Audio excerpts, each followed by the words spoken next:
to our coexistence practice webinar series hosted by the Coexistence Consortium.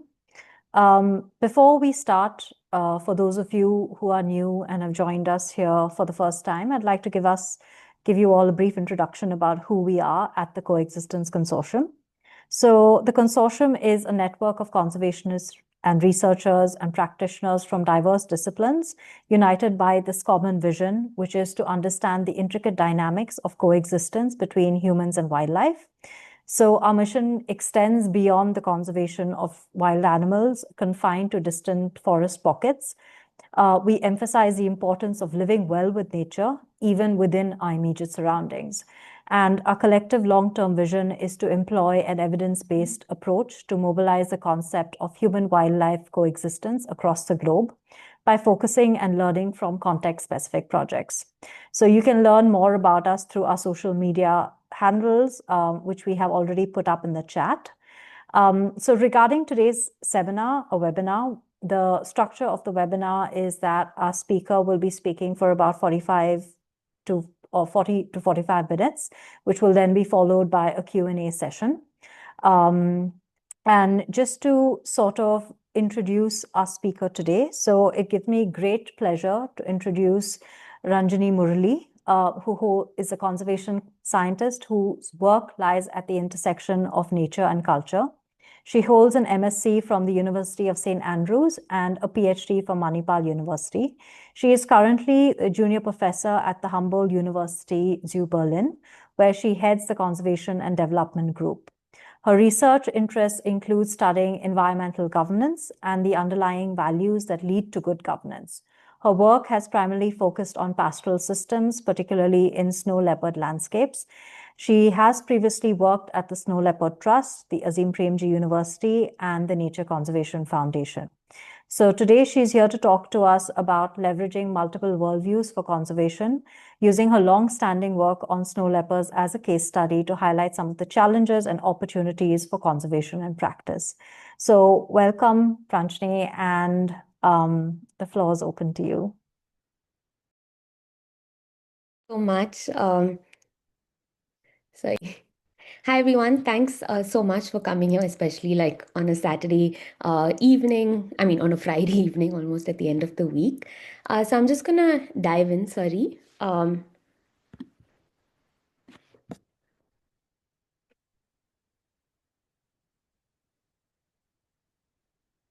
you see my screen?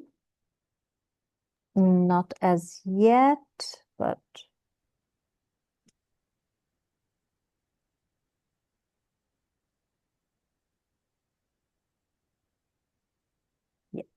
Yes. Okay. So today I want to talk about different kinds of worldviews and what that might mean for conservation.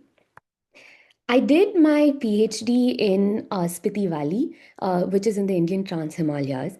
And for my PhD, I was trying to understand ecosystem services and, what were the ecosystem services that people were using in these landscapes. So the framing of ecosystem services is often defined as, the benefits that people get from nature.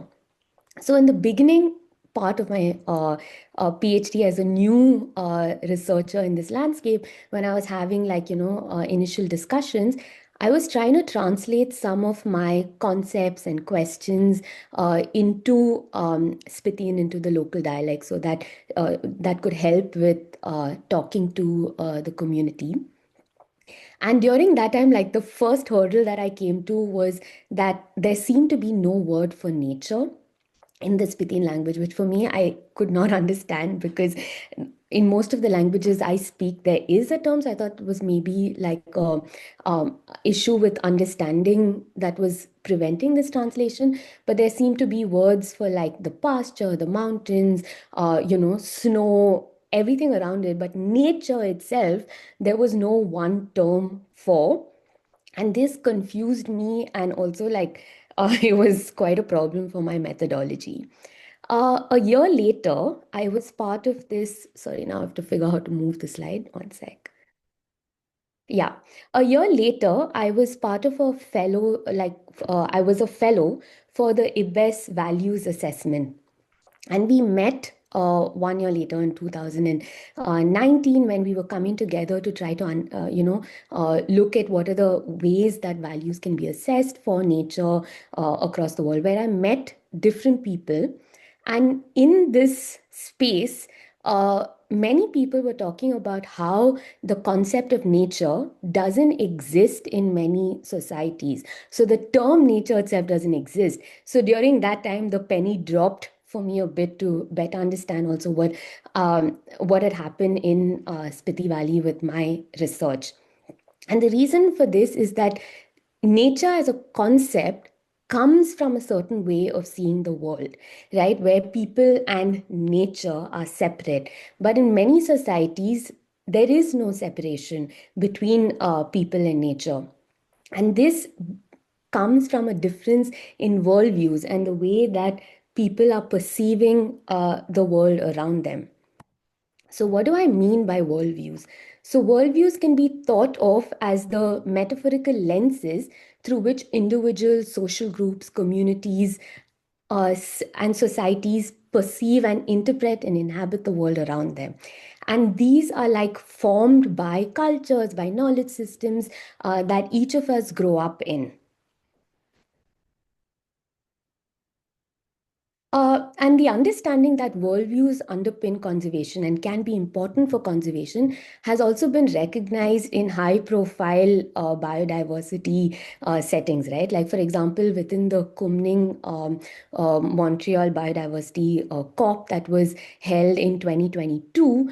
The ideas of including worldviews and values in biodiversity conservation was introduced as well. So the understanding that worldviews can inform conservation practice is also being widely recognized.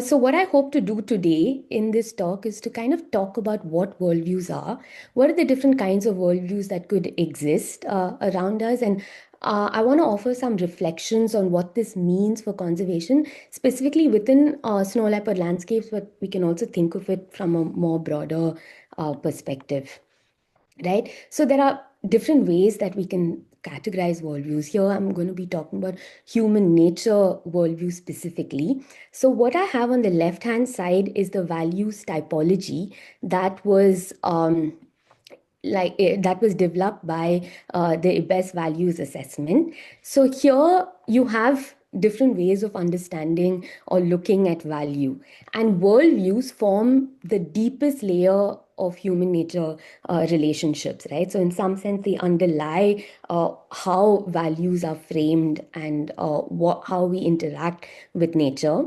They're influenced by and in turn influence knowledge systems and values. So knowledge systems can be thought of as, like, the culturally transmitted cumulative bodies of knowledge, and values refer to what individuals or social groups consider important and why they consider it important. So today I want to look at specific values a little bit before I go into looking at what we mean by worldviews. So specific values, and some of these terms might feel familiar to many of you. So specific values refer to the contextual articulation and importance of things in context-specific instances. So we have broadly three kinds of specific values. So you have like instrumental values. Instrumental values mean nature is important to people as a means to a human end. So there's a lot of use values within them. Intrinsic value refers to nature as a value in an end of itself. And relational value is the value that people have with nature based on relationships they have with nature, but also the relationships they have with each other through nature. And again, these are overlapping. They're not like distinct categories, but they can overlap with each other. So there's a lot of like instrumental value that can overlap with relational values, right? Like, for example, you might have a favorite cup from a very instrumental perspective that's used to like drink a cup of tea. But from a relational perspective, that's your favorite cup. right? So there are different, so these values can also overlap with each other. So they're not really distinct categories. And within the conservation framework, like instrumental values and intrinsic values have largely been leveraged for conservation decision making. And recently, like relational values are an old category, but recently there's been an increasing interest in also trying to engage relational values for conservation. Uh, so coming to human nature worldviews underlie all these different kinds of values, right? So again, I want to specify that this is not meant as like, distinct categories and also a way to box people. This is not what we mean by it, but rather this is a way of trying to understand different systems. And these worldviews also can be overlapping. They also lie along a spectrum, and what we're trying to do here is kind of help provide some kind of tools that would help us perhaps recognize different kinds of worldviews, and also maybe interrogate or self-reflect on how they can inform conservation practice, right? And they also overlap with different kinds of values. And how we developed this, so we were a group of people from different disciplines, which include like philosophers, social scientists, ecologists. And we did a literature review of like three distinct literature reviews, looked at different kinds of worldview expression, and then tried to define and categorize or identify what we were reading in literature as well. So coming to the first type of worldview that I'd like to discuss is anthropocentric. So anthropocentric lies in a gradient from strong anthropocentric to weak anthropocentric. And anthropocentric is also sometimes the most easily defined or the most commonly defined in literature. So if we think of anthropocentric, so this means that people are at the center and nature is around them, right? So humans are conceived independent of nature. So there's a very clear separation between people and nature. And people are also considered superior to nature. And often it's not just people, but also just man. And woman comes also as a secondary perspective here. And this comes often from Judeo-Christian beliefs as well. Like if we look at the origin story within the Bible of how, man came into being, Adam, and then Eve came from his rib, and then nature was created for his pleasure. And then there's human preferences are the ultimate justification of value in this instance. And instrumental values are prioritized within the strong anthropocentric framework. So if we think of weak anthropocentric, it's still along the anthropocentric perspective where people are still at the center of this relationship. There is a human nature separation, but there are also more interconnections. And there's also a recognition that people are also related to other than human processes and nature-based processes. This can emphasize both instrumental values and some relational values. And in the snow leopard landscape, for example, like last year, I was doing my field work in Kyrgyzstan, and I found it very interesting that there was sometimes a very strong, perspective on anthropocentrism because that was very clearly expressed. So there, I would think of like most of them are agropastoral societies or pastoral societies where they do depend on pastoralism for their livelihood. Many of them practice Islam. And there was a strong almost expression of an anthropocentric worldview where they said like animals were created for people also to enjoy and pursue. So I would say this is an example of an anthropocentric worldview in snow leopard landscapes.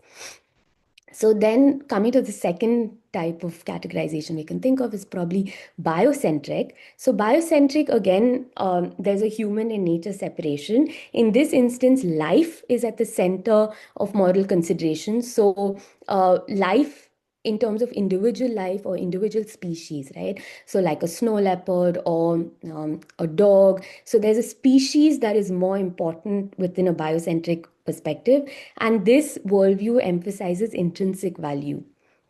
And if you look at ecocentric, It's very similar to biocentric, but the large difference is that it's not individual species or individual life that's at the center of consideration, but rather relationships, right? Like ecological processes or nature broadly is at the center of consideration. And there still is a separation between humans and nature. So there's an importance placed on like collective systems and relationships. So again, here it's mostly intrinsic value and there's overlaps with relational value. In this perspective, relationships with people are also factored in, but often these relationships with people are viewed only as threats, right? Like people are threats to this relationship between ecosystems. And just to highlight the difference between like biocentric and ecocentric perspectives that can feel very similar, I want to bring in like feral dog managements or like the way that we think of feral dogs within within different landscapes. So in Spiti feral dogs, or largely also in the snow leopard landscapes, feral dogs can be quite a threat to wildlife. So now if we were thinking of it from a biocentric perspective, very often the life of an individual dog is placed above like the ecosystem relationship. But then if you think of it from an eco centric perspective, the relationship between ecosystems are important. So then it would focus on like feral dog management and other ways of removing feral dogs from that system. So sometimes like biocentric and ecocentric perspectives can clash with each other when we think of conservation. And finally, coming to the fourth type, which we call pluricentric, and this was less represented in literature. It didn't have as much of a clear definition. And often, so pluricentric, there's no center and periphery, but rather it's understanding the world as a relational sphere or network of interdependencies. There's no like man in the center and nature around, but rather it's like man and woman and everything else is in different aspects or in different relationships with nature. They can also have, it also includes relationships with the spirit world and with other deities. There's also no human nature separation. And within this worldview, relational values are often prioritized. And what I'd like to flag is that there are really no better worldviews or worldviews that are good or worldviews that are bad. These are just different kinds of worldviews. But across our history, certain worldviews have been prioritized in conservation decision making, largely because of power dynamics and power asymmetries. And yeah, the kind of example that I can give of pluricentric perspectives is from Spiti Valley in India. So here I'm just going to quickly play a clip. This is of farmers, tilling their soil with yak just at the beginning of spring. And what you can hear is a song, which is often said to ask for forgiveness of, the little insects that might be getting injured along the way.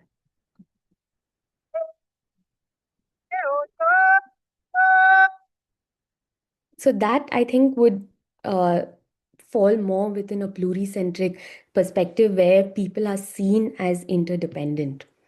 Now, people and nature are seen as interdependent. Oops, yeah. So also when we think of worldviews and specific values can change, or it's thought that they can change, but worldviews are often harder to change. So again, the example that I can give of is the snow leopard. When I was doing my PhD, I was trying to do like a socio-cultural valuation of different types of ecosystem services, and I was doing a ranking. And at that time, in the village that I was working in, snow leopards were like the least ranked because it was only associated with like a negative value, or it was like it's only killing our livestock. There's nothing that it provides for us. And this was like in 2018 that I did the fieldwork. When I went back in 2022, it was very interesting because it was the same village. I hadn't done a ranking, but it was very clear to see that the value of the snow leopard had changed a lot because the snow leopard, especially in the village I was working in, had brought in a lot of tourism. And the tourism had also brought in a lot of employment and money for people. And this had made us like a significant shift in the way snow leopards were perceived, because from snow leopards being seen, because I used to also work with a conservation organization there, and when I first used to go in, they'd be like, your snow leopards are killing my livestock, or your snow leopards are doing this. But now the framing completely shifted, where the villagers were fighting over the snow leopard to say the snow leopard was mine. Like it was like the village was taking responsibility for the snow leopard. So there was a clear shift in this value for that was being attributed for the snow leopard, right?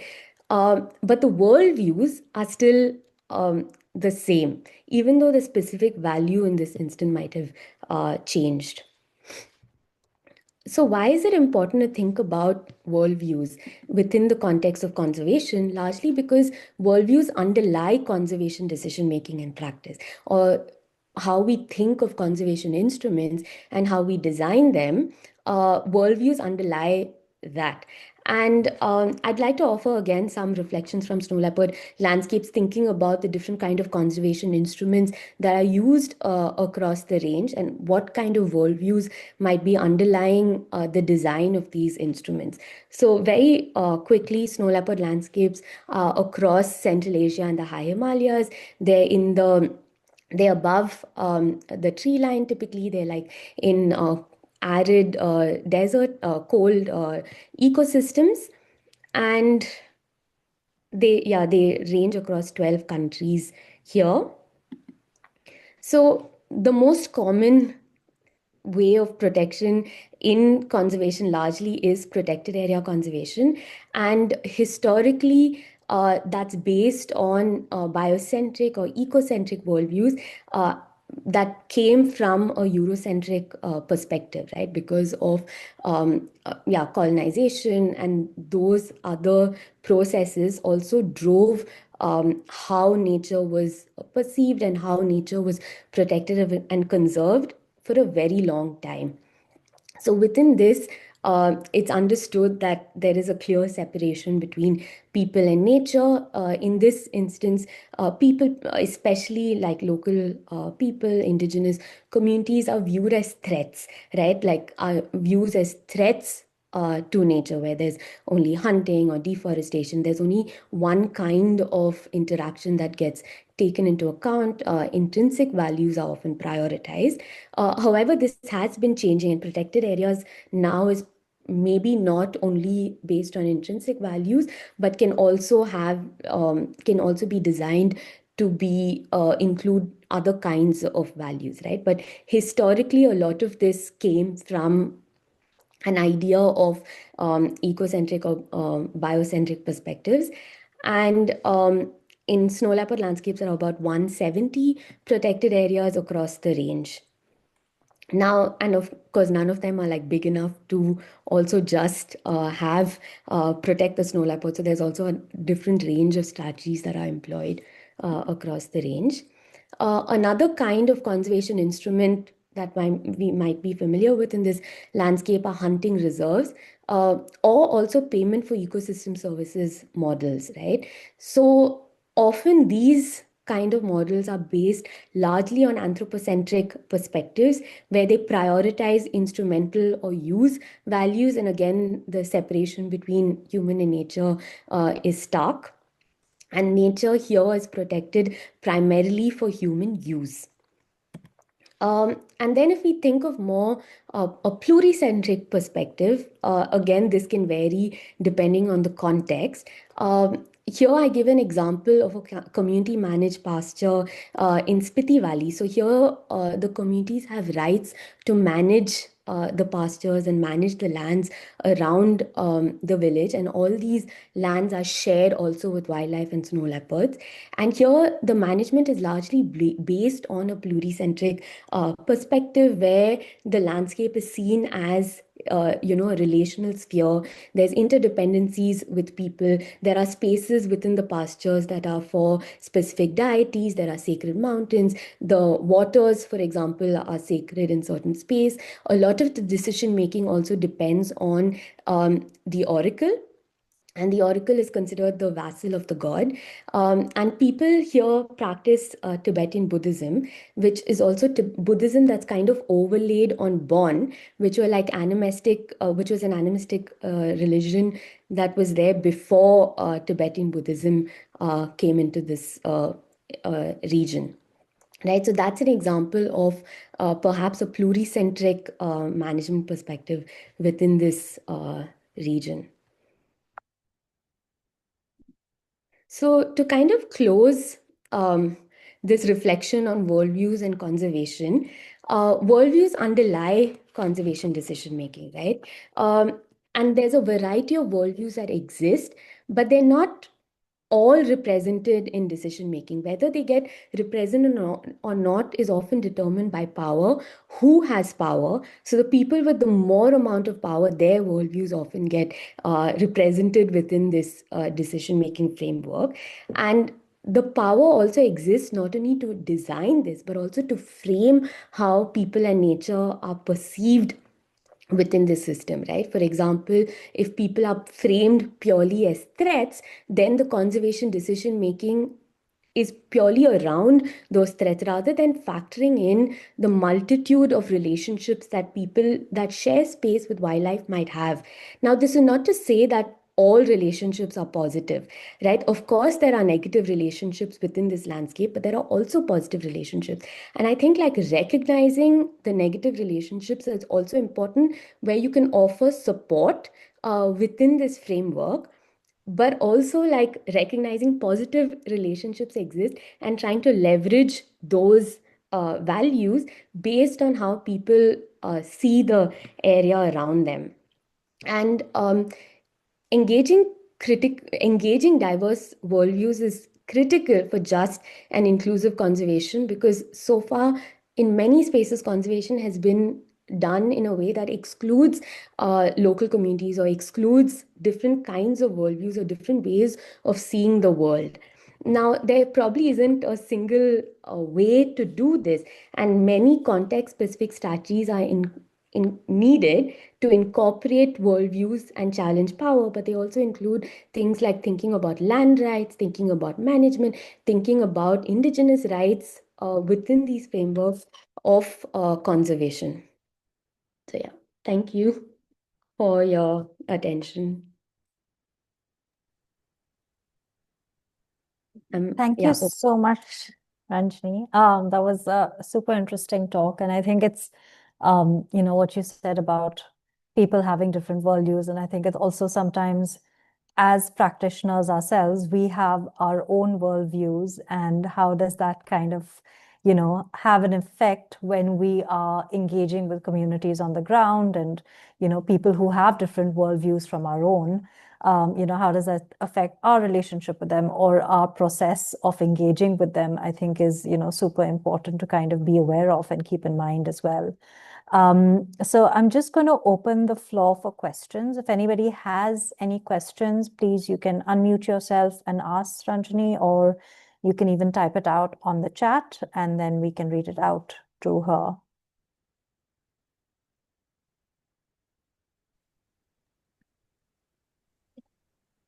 Hi, Ranjini. Thanks for that. I don't know if I'm audible. It's pouring rain and internet is quite bad.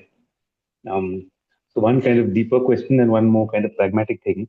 I'll start with the easier one maybe. This whole example you gave of a biocentric worldview, in which the life of an animal is kind of considered sacrosanct or important. How do you choose which animal, right? Because dogs do have landscape level effects, but dogs also do kill individual wild animals. And how do you navigate that life of one individual over another? You want me to go with the other question also, or also one at a time?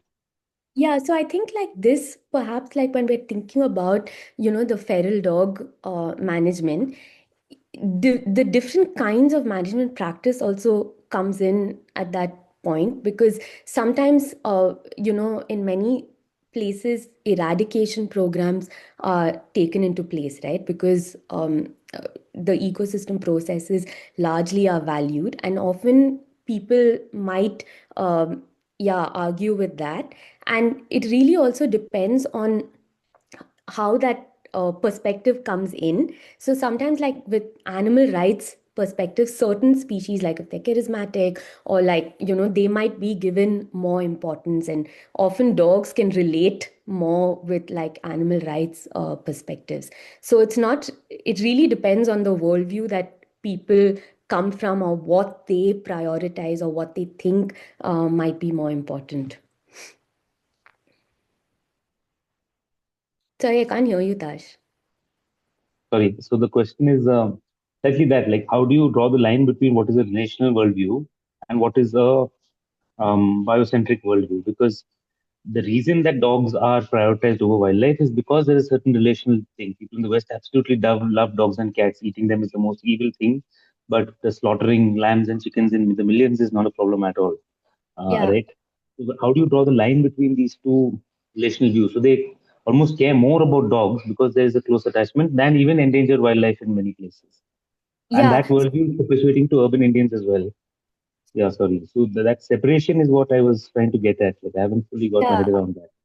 Yeah, so that's the thing, right? Like often they also overlap with each other. So they're not really necessarily distinct categories. But like if we think of invasive species management in general, like even if you think of like hippos in Colombia or in different spaces, there might be a lot of resistance towards killing specific animals, because I think like there is like people are involved in that relationship, and then you're like, hey, the value of this hippo is important, because if people have to kill that animal, it's a little different. It's harder for them to perceive like that hippo or like the dog might be impacting other species around it, but you're not killing the ibex, or you're not killing that snow leopard, right? So in this, the dog is, but there's a direct action that relates to this. There's a direct intervention that comes in,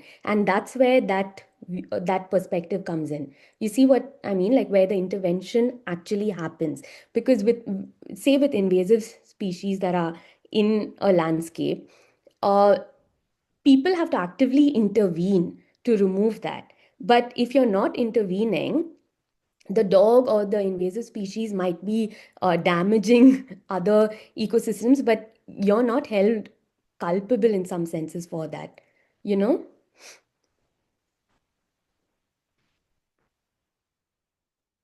Thanks. Yeah, I'm not sure if I fully understood, but hopefully over time and hopefully we can chat about this more. The other question Yeah. is this whole idea of a more pluralistic worldview and how that interfaces with animistic kind of religions almost, so animistic belief systems of other than human persons. Um, it's linked to the previous question. Like in a relational worldview, like an animistic belief is very much about you don't necessarily worship nature. You have to treat it respectfully. You have to you can hunt or kill or eat something so long as you Mhm. are respectful towards it. Mutualism, reciprocity, all of that. Now, would that fit in more into a pluralistic kind of worldview, or is that more relational? Right? I mean, And, pluralistic is, yeah, so how would here, animism fit into one of these kind of I, worldviews that you and it pointed out? depends on the kind of animism we're talking about, but very specifically, I mean, like if we think of Spiti or Ladakh and that kind of animistic belief, I think that would fit into a pluricentric perspective. So pluricentric is relational, right? So it's understood in relational categories with each other. So relational values are prioritized in a pluricentric perspective. So I'd say like animistic would most like likely align with pluricentric. Again, like you pointed out, Tash, this doesn't mean that hunting is not done, or this doesn't mean that like, use is not done, because even within pluricentric perspectives, there are instrumental values, there are intrinsic values, there are relational values. These are specific values. Like even coming to like Spiti, like earlier, sometimes snow leopards were hunted or like wolves were killed, but that doesn't mean that they were not a pluricentric perspective. That was a specific value for like a wolf or like a snow leopard. and also like within pluricentric perspectives, hierarchies also exist, but it's more like interdependent and it's less clear separation of people and nature.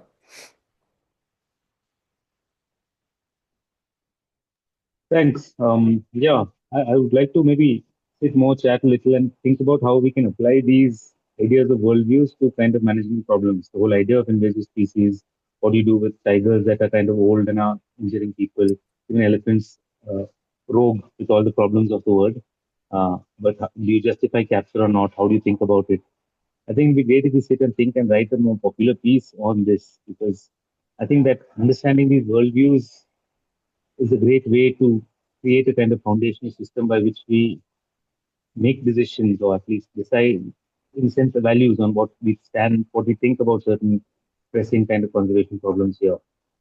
Like Rana doesn't like the idea of removing even lantana, right? So he keeps joking about it. Of you're murdering so many plants of lantana with your large scale removal. But I think, yeah, this worldview is a great lens. Look at kind of values and current conservation debates and discussions. It would be great if we could sit and chat about that more. Yeah, I'm happy to. And it's like we also pointed out, it can be a bit confusing. And I think like it's also there's the worldview lens also offers a perspective. It's hard to know what is right and what is wrong, right? But the worldview lens kind of tells you why someone might be thinking something is right or something is wrong, but it's hard to really know what is right, quote unquote, wrong, you know? And the second thing as well, like, yeah, as a conservation community, often we have similar worldviews because we've also grown up within, similar knowledge systems, within similar knowledge traditions. We've been trained in similar ways. And perhaps moving towards a more inclusive perspective would mean like, yeah, engaging with these different kinds of worldviews, even recognizing that there are different kinds of worldviews in practice. How can we recognize with them? How can we recognize them? How can we interact with them? And what does it mean to include them in conservation decision making would be interesting. Yeah.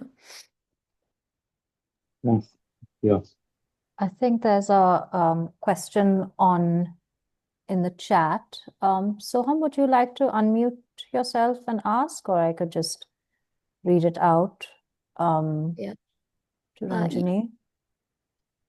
So you mentioned that specific values are more prone to change, but worldviews are harder to change. Could you expand on this, please? Why is this? And if underlying values in a system change, doesn't this imply a change in worldview? Okay, so worldviews. Worldviews are the underlying ways that we see ourselves and nature around us, to put it very simply, right? It's like the lenses that we kind of use to see how we interact with nature. And specific values are the values that we attribute to different elements of, again, quote unquote, nature based on specific context. And often this can change because the value that something has to us can also change.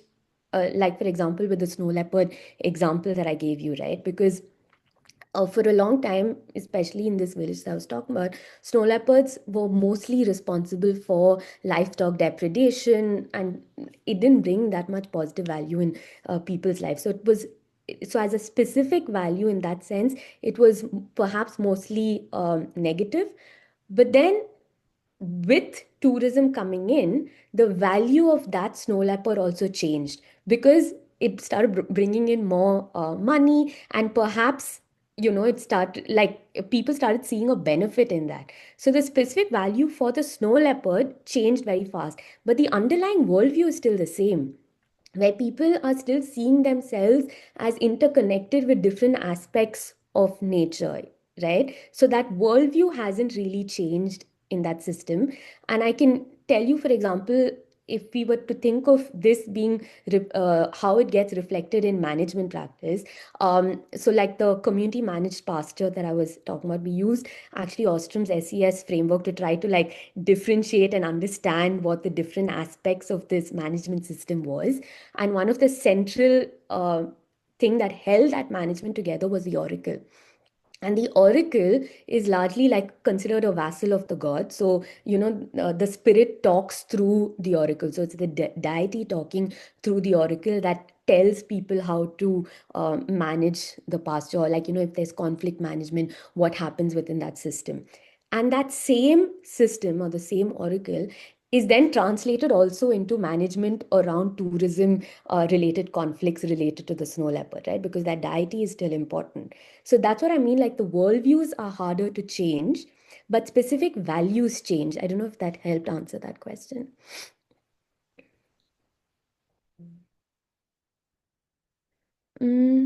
Yeah, okay. What's the next one? So someone said, I have a question. Thank you for your presence. Okay, so the community managed pastures. So that's a bit of a larger, it's a much larger question, but I can refer you also to a paper that we had on that. It's like in ecosystems and people, 2022. So here we apply Ostrom's SES framework to try to understand, what were the different kinds of rules and norms within the management, and a lot of it was dependent on like it was so caste and class dimensions also were very important within this management system, which kind of determined certain ways it was managed. They also looked like the history, like past history in that area was also important for management, right? Because a lot of like the rules were set in place historically and they still continued. And like I also mentioned, the oracle was crucial for like decision making. Yeah, so there were different dimensions of it. And we used Ostrom's SES framework to look more into that. So if you're interested, you could read that because it's more of a detailed conversation.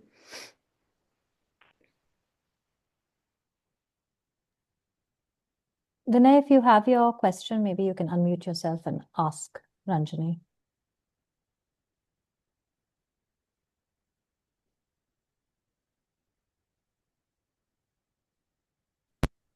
Can you hear me, Sagarika? Yes. Yes. Hello. Hello. Yeah. Hi, Ranjini. Hi. I have two questions. One is like, yeah, very much relatable talk you gave. And when it comes to the worldviews, is the world a unity or like, because I read something like it's not just there's one world and we have different perspective. I, there's also be like we all together have different worlds. Yes. Yeah, that is one question. I'd like to know your thoughts on that. And the other question is, I'm not able to see a distinction between weak anthropocentric and pluralistic because being a human, I can't move beyond weak anthropocentric. I can't think from other beings' perspective at any cost at this point. So I'm not able to see a distinction there. Yeah, thank you. Thank you. So to answer your question, see the idea of world views and different worlds existing within the same space also come from different schools of thought as well. So for example, if we were to apply that to a similar framing, you might also think of it within the more pluricentric perspective, where, I think it's also the Zapata's ideologies which thought of like different kinds of worlds, right? So there's the spiritual world, there's the the material world. So I think within that, you can also think of it within a pluricentric perspective, where sometimes there's different planes of existence. Yeah. But in a more strongly anthropocentric or Judeo-Christian belief, this idea doesn't exist. Coming to whether weak anthropocentric and pluricentric, see again, many of these overlap. But a difference between pluricentric and weak anthropocentric. So pluricentric worldviews, again, worldviews are the way we see nature as individuals, okay, as societies. So it can be hard to see it from another perspective. Like specific values are easier to understand, but worldviews can be complicated because, for example, some cultures might see like, I'm going to take a random example because I don't remember it off the top of my head, but they can see whales as their kin, but for me, because I don't come from that perspective of worldview, I don't see that. And I might not even respect it in that same way. I see a whale as a whale. So for you, like if you come from a certain perspective, it will be hard to think of it from a different worldview, right? Similarly, like thinking of deities and spirit worlds, I don't believe in that. So for me to see that is harder, but I can respect it. I can respect it and I can treat it as equally valid. And I think that's also the what is important. We don't have to understand it, or we don't even have to participate in it, but I think it's important that we recognize that it's different and that we can treat it as equally important and valid perspective. So the difference also between weak anthropocentric and pluricentric. In anthropocentric, people are still the center of consideration. Um, and there are like weak relationships that you might have, and recognize that you are dependent on nature for different things. From a pluricentric perspective, people are not at the center, but it's like an interdependent relationship. You might think of like something as a kin. You might have like different kinds of sacred spaces within a landscape. So it doesn't mean that you're thinking from that animal's perspective, but rather how you relate with different species or different parts of nature within a space. I don't know if that answered your question.